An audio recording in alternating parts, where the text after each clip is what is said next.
Students, and welcome. See, in the today's session, we'll basically discuss the competency-based questions. Case-based, basically MCQs. यानी कि आपको MCQs based में questions करवा रही हूँ क्योंकि competency based questions हैं, which is very important. Chapter number first, number system, class 9th, maths NCERT.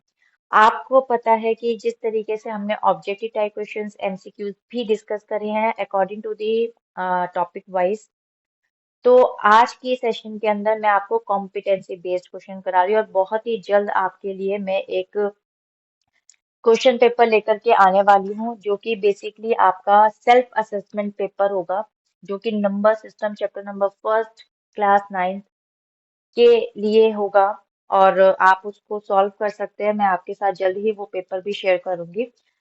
आप टुडे आज की क्लास के अंदर आप देख सकते हैं कि सबसे पहले एक ये आपको पैराग्राफ दिया हुआ है, उस पैराग्राफ के ऊपर बेस्ड आपको मैं 5 एमसीक्यूज दूंगी और आपको इसी पैराग्राफ से रिलेटेड वो 5 एमसीक्यूज सॉल्व करने हैं।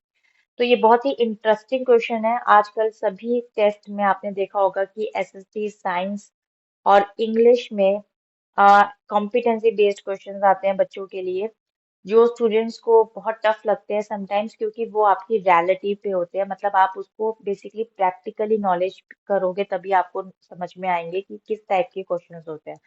तो आप मैथ्स में भी ये आने लगे हैं क्वेश्चंस, तो अब आप देख सकते हैं पहले ये नहीं आते थे। तो देखिए फर्स्ट क्वेश्चन को स्टार्ट करते हैं। Before starting the video I just want to say if you haven't subscribe my channel you can subscribe and if you think that this is a really quality video for you you can like the video. So start करते हैं आज का सेशन। देखिए first हमारा read the following the passage and answer the following questions. So first question basically paragraph ये बोल रहा है कि democracy has given people a powerful right that is to vote. In India, is every citizen over the 18 years of age has a right to vote instead of enjoying it as a holiday. So one must vote if he or she truly wants to contribute to the nation building process and being about a change. A survey was done in a very small area, so in which there is a root 9 plus 2x minus root 2x. Voters were men and these voters were women. Okay, so I think आपको ये clear हो गया होगा। Question में simple यही बोला गया, vote के अकॉर्डिंग। आपको पता ही है इंडिया हमारी डेमोक्रेसी कंट्री है, अभी डेमोक्रेटिक कंट्री ने जहाँ लोगों को अधिकार होता है 18 के बाद में वोट देने का। ठीक है, तो अब वो उसने वुमेन और मेन की बेसिकली वो बता दी कि कितनी एक स्मॉल एरिया में सर्वे करके निकाला गया है। तो देखिए इसमें हमें क्वेश्चन नंबर फर्स्ट दिया हुआ है जिसमें दिया हुआ है कि फाइंड द एक्स, यानी कि आपको एक्स की वैल्यू फाइंड आउट करनी है if the number of men is equal to the number of women. तो एज यू नो दैट कि ये जो आपका यहाँ पर मेन की वोटर्स की लिस्ट है उसको आप इक्वल करेंगे वोटर्स वर वुमेन। ठीक है, ये तो आपको ऑप्शन क्लियर होगा। तो इसके अकॉर्डिंग इसको सॉल्व करने के बाद जो आंसर आएगा हम ऑप्शन में उसको चेकआउट करेंगे।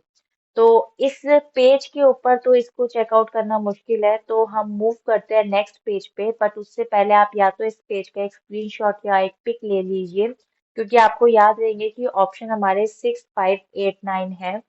तो अब हम क्वेश्चन को सॉल्व करने जा रहे हैं, ठीक है, नेक्स्ट पेज पे, क्योंकि इस पेज पे कंफर्टेबल नहीं रहेगा आपके लिए। तो मूव करते हैं हम इसके नेक्स्ट पेज पर। सो स्टूडेंट्स नाउ सी, सबसे पहले हम क्या करेंगे, इस क्वेश्चन को यहाँ पे सॉल्व करेंगे।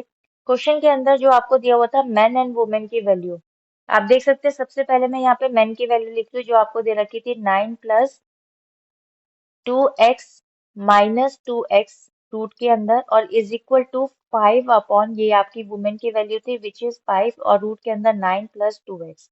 अब देखिए इस क्वेश्चन को सॉल्व कैसे करना है, बहुत ही सिंपल तरीका है। सबसे पहले आप क्या करेंगे कि जो यहाँ पर इससे 5 अपॉन में जो यहाँ पर जो वैल्यू है इसको मैं इससे मल्टीप्लाई कर दूंगी। ठीक है, इसको मैं इससे मल्टीप्लाई कर दूंगी। तो इस पूरे से मैं जब मल्टीप्लाई करूंगी तो देखिए इसको कैसे लिख सकती हूँ मैं। सिंपल, पहले मैं इस पूरे रूट को यहाँ पर लिख लेती हूँ बाहर, 9 प्लस, ठीक है, 2x और ब्रैकेट में मेरे पास अंदर क्या बचेगा, यहाँ पे 9 प्लस 2x माइनस 2x, यही बचेगा मेरे पास रूट के अंदर, मतलब ब्रैकेट के अंदर ये वाला पूरा ब्रैकेट बचेगा मेरे पास। क्योंकि मैं ऊपर लेकर गई हूँ तो मल्टीप्लाई होगा, अगर यही चीज मैं नीचे लेकर जाती तो डिवाइड हो जाता। आपको पता है ना, इक्वल्स टू से इधर और उधर मैंने क्या होता है। अब आ गया मेरे पास इक्वल्स टू 5। ठीक है, ये वैल्यू मेरे पास आ गई यहाँ पे। तो मल्टीप्लाई करेंगे इससे, पहले इस वाले बाहर वाले डिजिट को इससे मल्टीप्लाई करते हैं, फिर साइन आ जाएगा आपका माइनस का, और इस वाले बाहर वाले डिजिट को इससे मल्टीप्लाई करते हैं। इसी तरीके से एक ब्रैकेट को सॉल्व करते हैं। तो सिंपली अब आप देख सकते हैं कि ये वाले दोनों ब्रैकेट सेम सेम है। ठीक है, तो देखिए मैं इसको क्या लिख सकती हूँ, यहाँ पर ये भी तो लिख सकती हूँ ना, 9 + 2x का होल स्क्वायर। यहाँ पर मेरा आ जाएगा यहाँ पे होल स्क्वायर, क्योंकि ये 2 टाइम्स आ रहा है। फिर आ जाएगा माइनस का साइन, उसके बाद एक रूट के अंदर मैं इसको लिख लेती हूँ 2x, और ब्रैकेट के अंदर आ जाएगा 9 + 2x। क्योंकि अब आप देख सकते हैं कि मेरे पास यहाँ पर इस पे भी रूट है और इस पे भी रूट है, तो मैंने ये कॉमन रूट ले लिया और 2x को मल्टीप्लाई कर लिया इस पूरे ब्रैकेट से। ठीक है, यही होगा ना, यानी कि इसको मल्टीप्लाई कर लिया इस ब्रैकेट से, कुछ भी कह सकते हो आप। ठीक है, अब आ गया मेरे पास इक्वल्स टू 5। ये आपका मेरे ख्याल से आपको समझ में आ गया होगा कि मैंने क्या किया। अब देखिए बहुत इजी है, 2 और यहाँ पे रूट, आपको पता है ना 2, और जब ये रूट खुलेगा तो यहाँ पर आ जाएगा 1/2। तो रूट और ये वाला 2 आपस में कट हो जाएंगे, तो मेरे पास क्या वैल्यू बचेगी, सिर्फ 9 + 2x। राइट, 9 + 2x बचेगी, तो मैं इसको यहाँ पर लिख लेती हूँ। मेरे पास वैल्यू यहाँ पर बचेगी 9 + 2x। ठीक है, अब मैं क्या करूंगी, जो ये वाली डिजिट है ना, इसको मैं ले आऊंगी इधर, तो यहाँ ये प्लस में यहाँ के माइनस हो जाएगी, और ये वाला जो पूरा ब्रैकेट है ये मैं ले जाऊंगी इधर, यहाँ पे ये माइनस में यहाँ के हो जाएगा प्लस में, यानी कि पॉजिटिव।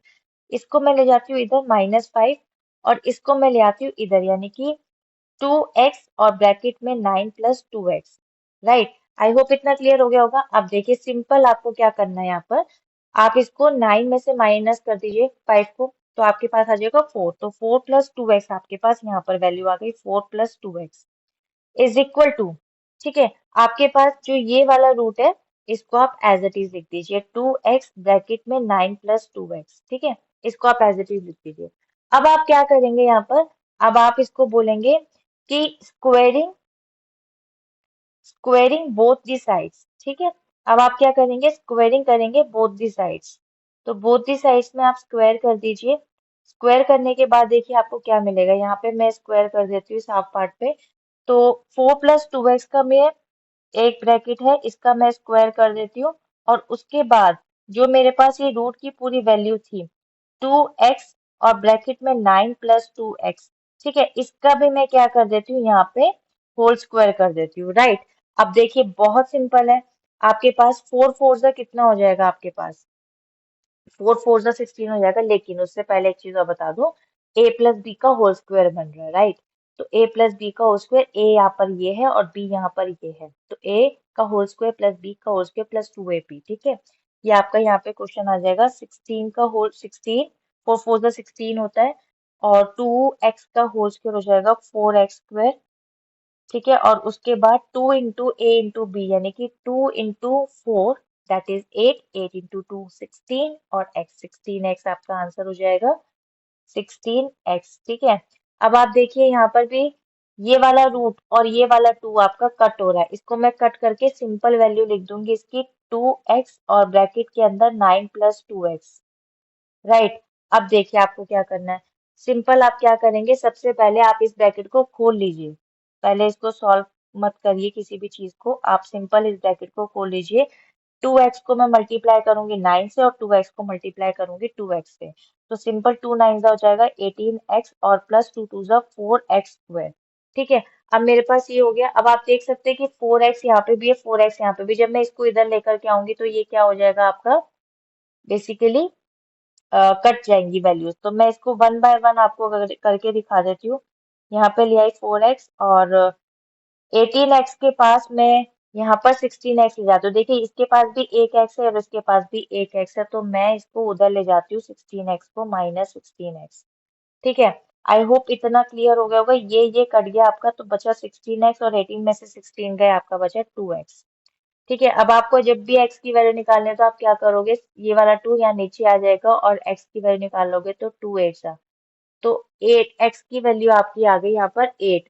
तो आपको पता है कि वहां पर ऑप्शन आपका x की वैल्यू 8 आई है, तो वहां पर ऑप्शन सी पार्ट था आपका 8, तो C option will be the correct option. ठीक है, अब मूव करते हैं इसके हम सेकेंड एमसीक्यू पे। ठीक है, सेकेंड एमसीक्यू देखते हैं। So students, now this is the second question. See MCQ, second MCQ. Which mathematical concept is used here? See, कौन सा मैथमेटिकल कंसेप्ट यहाँ पर यूज किया गया? आपने देखा ही था कि √9 + 2x और -2x इस तरीके से वैल्यूज आपको दी हुई है। तो कॉन्सेप्ट आपका सर्कल्स का नहीं है, एरिया का नहीं है, स्टैटिक्स का नहीं है। आपका जो ये कंसेप्ट है बेसिकली वो है नंबर सिस्टम का। तो ये number system will be the correct option. तो मैं इसको टिक कर देती हूँ, नंबर सिस्टम इसका करेक्ट ऑप्शन होगा। ठीक है, मूव करते हैं इसके नेक्स्ट वाले एमसीक्यू पे, क्वेश्चन नंबर 3। यहाँ पर आपको वैल्यू दे रखी है कि a की पावर है p और डॉट का मतलब हो गया प्रोडक्ट यानी कि मल्टीप्लीकेशन, a की पावर है q इज इक्वल टू क्या होगा? अब आपको पता है ना ये लॉ ऑफ एक्सपोनेंट, जब भी बेसिस सेम होते हैं तो in multiplication always what you have to do is add the exponents. तो आपको जितनी भी यहाँ पे ये पावर्स दे रखी है, एक्सपोनेंट दे रखे हैं, वो एडिशन हो जाती है अगर आपके बेसिस सेम दे रखे हैं। तो आप देख सकते हैं यहाँ पे बेसिस आपका a है, दोनों के अंदर a है और बीच में आपका साइन मल्टीप्लीकेशन का है। तो आप इनके जो एक्सपोनेंट्स हैं उनको क्या करेंगे? एडिशन कर देंगे। तो देख लीजिए आपका ऑप्शन यहाँ पर ए बैठ रहा है क्योंकि a के अंदर ही यहाँ पर एडिशन है। ऑब्वियसली माइनस आपका डिवीजन में आता है। ठीक है, माइनस आपका यहाँ डिवीजन में आता है और मल्टीप्लीकेशन आपका किसके अंदर आता है? जब ब्रैकेट से अंदर और बाहर वैल्यूज दे रखी होती है, और ये वाला ऑप्शन नहीं आएगा। तो आपका ऑप्शन है 1। ठीक है, तो 1 will be the correct option, first A यानी कि option A will be the correct option. तो मूव करते हैं इसके फोर्थ पार्ट के ऊपर, फोर्थ एमसीक्यू के ऊपर। So students, now this is the fourth question. 7 power है 1/5, 7 पावर है 1/3। ऑप्शंस आपको ये दे रखे हैं। एक का ऑप्शन है 7 -2/15 exponent, 7 power is 1 -1/15, 7 power is 2/15 and 7 base है और इसकी एक्सपोनेंट है -4/15। बहुत इजी है, आप देख सकते हैं कि अपॉन में वैल्यू यानी कि डिवीजन है। डिवीजन के अंदर सबसे बड़ी बात ये है कि बेसिस इसमें भी सेम है। तो लॉ ऑफ एक्सपोनेंट क्या कहता है? When the basis are same so in division you have to subtract all the exponents. तो आपको क्या करना है? सब्ट्रैक्ट करना है। तो मैं आपको इस क्वेश्चन को यहाँ सॉल्व करके दिखा देती हूँ। 7 आपका बेस आ गया और 1/5 में से आप माइनस कर देंगे 1/3। तो बेसिकली आप 5 और 3 का क्या करेंगे? यहाँ पे एलसीएम ले लेंगे। फिर 5 की टेबल के अंदर बेसिकली 15 आता है 3 पर और 3 की टेबल में 15 आता है 5 पर। तो आप यहाँ पर लिख देंगे 3 - 5। तो देखिए आपका आंसर क्या आएगा? यहाँ पर आपका आंसर आ जाएगा, पावर आ जाएगी 5 - 3 यानी कि -2, क्योंकि आप देख सकते हो कि 5 डिजिट बड़ी है बट उसका साइन यहाँ माइनस का है। तो plus minus minus, 5 - 3 is 2 but answer will be सब, मतलब आपका नेगेटिव में आएगा क्योंकि डिजिट आपका 5 पड़ा है। तो आपका आंसर आ गया -2/15। तो अब आप क्या करेंगे? -2/15। तो आप देख सकते हैं कि यहाँ पर आपको ऑप्शन दे रखा है। देखिए यहाँ पे आपको ऑप्शन दे रखा है 7, इसकी पावर दे रखी है -2/15। ठीक है, तो -2/15 यानी कि option A will be the correct option. Option A will be the correct option. Move करते हैं इसके फिफ्थ एमसीक्यू पर। So students, now this is the fifth question. If R is a rational and S is irrational, so then which statement is false? यहाँ पर आपको false की statement बतानी है, true की statement नहीं बतानी है, right? So always be careful while reading the question. Always try to read 2 times at least. Question you have to read at least 2 times, so then you will be understand what the question is saying. Because if you didn't get the question what's the saying, you will definitely get the wrong answer. Okay, so see, if the R is a rational and the S is the irrational, then which statement is false? You can see R plus S, यानी कि अगर हम बात करें कि rational plus irrational number को add करें तो आपको पता है कि हमेशा इरेशनल नंबर मिलता है। अगर हम रैशनल में से इरेशनल को माइनस करते हैं तो हमें क्या रैशनल नंबर मिलता है?